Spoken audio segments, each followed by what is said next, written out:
If you look at, well, modern society, what do you really fear? Is it that external tyranny, forced censorship, Big Brother watching, like George Orwell warned us about? Or is it something maybe softer, an Yeah. internal kind of corruption, where we just willingly pacify ourselves with pleasure, with distraction? Right. So which one got it right for modern America? Orwell, or maybe Aldous Huxley? Well, Neil Postman, in his huge work, Amusing Ourselves to Death, this was back in 1985, he definitely thought it was Huxley. Amusing ourselves to death. Public discourse in the age of show business. It's more than just media criticism, isn't it? Oh, absolutely. Sharp social commentary. He's arguing society wasn't being crushed by some totalitarian boot.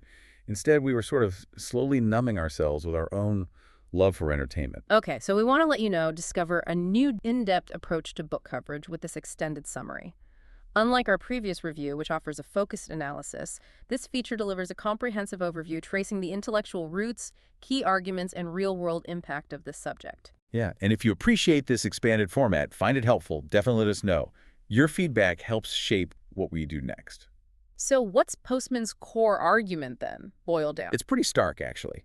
He says television fundamentally rewired American culture. It forced everything, politics, religion, education, you name it, into the mold of entertainment. The medium itself dictates the metaphor. Exactly, making real, rational, sustained discussion almost impossible. So it's not about bad shows on TV, it's the structure of TV itself that's the issue for Postman. Precisely. The form, not just the content. Okay.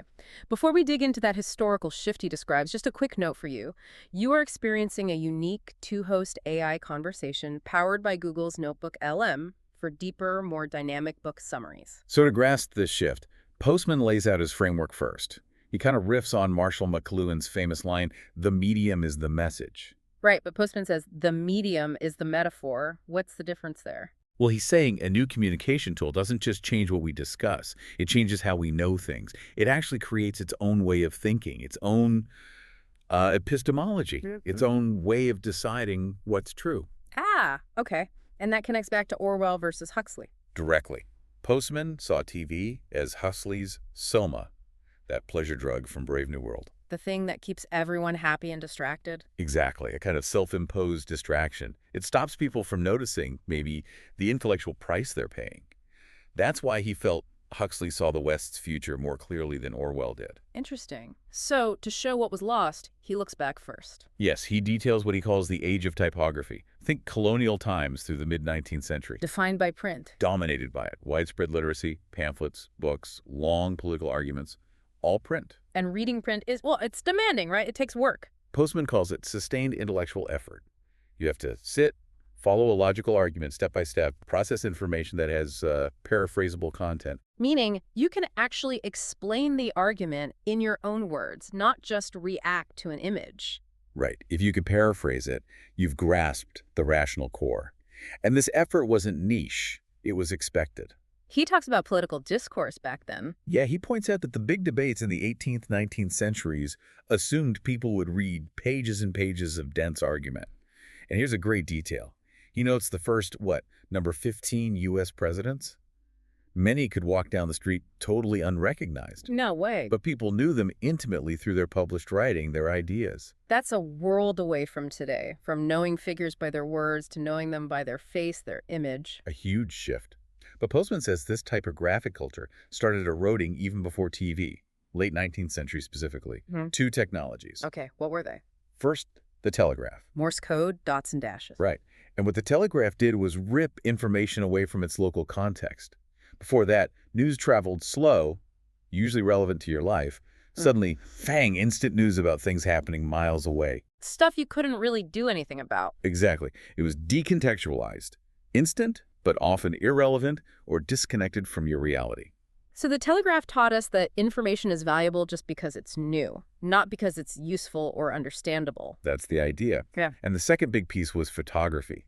Which started shifting us towards visual understanding. Yes. It began training the eye to process the world visually, rather than just through reading complex sentences. So you have instant disconnected info plus a growing bias for pictures. The perfect setup for what Postman calls the age of show business, which then exploded, of course, with television in the mid-20th century. And once TV takes over, Everything has to fit its format. Everything. Complex ideas, serious policy debates. They have to be boiled down into something quick, visual, engaging, entertaining. If it doesn't make good TV, it basically doesn't count in the public sphere. And Postman's analysis of TV news itself is fascinating here. He wasn't really looking at left or right bias. He looked at the format. How it's presented. Right. Theme music, flashy graphics, stories jumping all over the place with no connection, and, famously, the talking hairdos. Anchors chosen more for looks and delivery than maybe depth. That was his argument. The whole package prioritizes performance. And doesn't that presentation kind of undercut the seriousness? You have a story about a disaster, then boom, a bubbly commercial. Yes. The medium itself signals that maybe nothing is that serious or important in the long run. It's all just flow. Which brings us to that phrase he highlights. The now this phenomenon. You hear it all the time from anchors. Oh, not this. And Postman says that phrase is the verbal cue for total incoherence. It signals there's absolutely no connection needed between what just happened and what's coming next. The world is just presented as this rapid-fire string of unrelated snippets. Meant to be consumed and then forgotten. Which leads straight into his other big concept, the information-action ratio. Explain that one. Okay, so you, the viewer, you're bombarded with information. Yeah. Constantly. Bombings, elections, market crashes, scandals, tons of data. But how much of it can you actually act upon in any meaningful way? Almost none of it. So there's a huge gap between the information coming in and your ability to do anything with it. A massive imbalance. And that imbalance, Postman argues, creates disinformation. But not like fake news.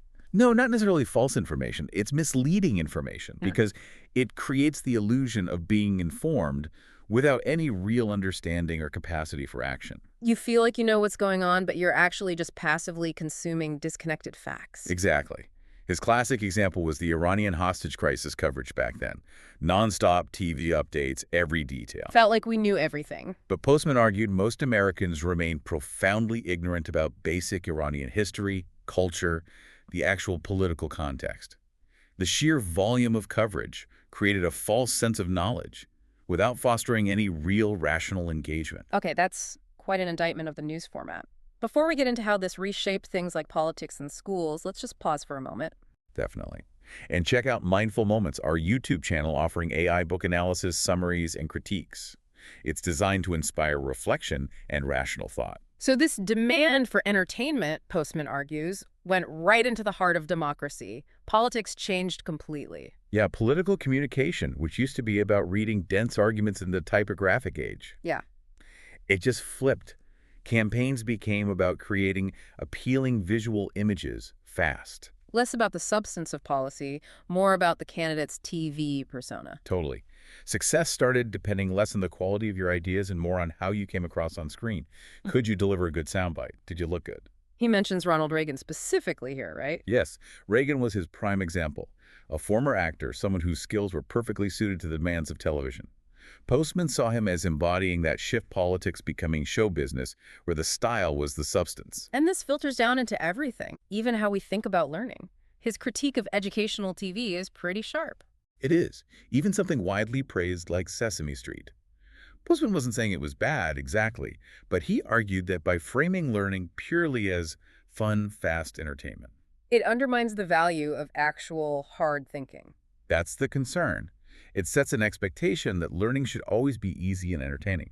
Yeah. So when something requires real, sustained mental effort, the TV-trained mind might just tune out, thinking, this isn't fun, this isn't how learning works. So it teaches kids how to learn in short, entertaining bursts, not just the ABCs. That was his fear. The medium teaches its own methods. And you see a parallel in religion, too. He draws a stark contrast.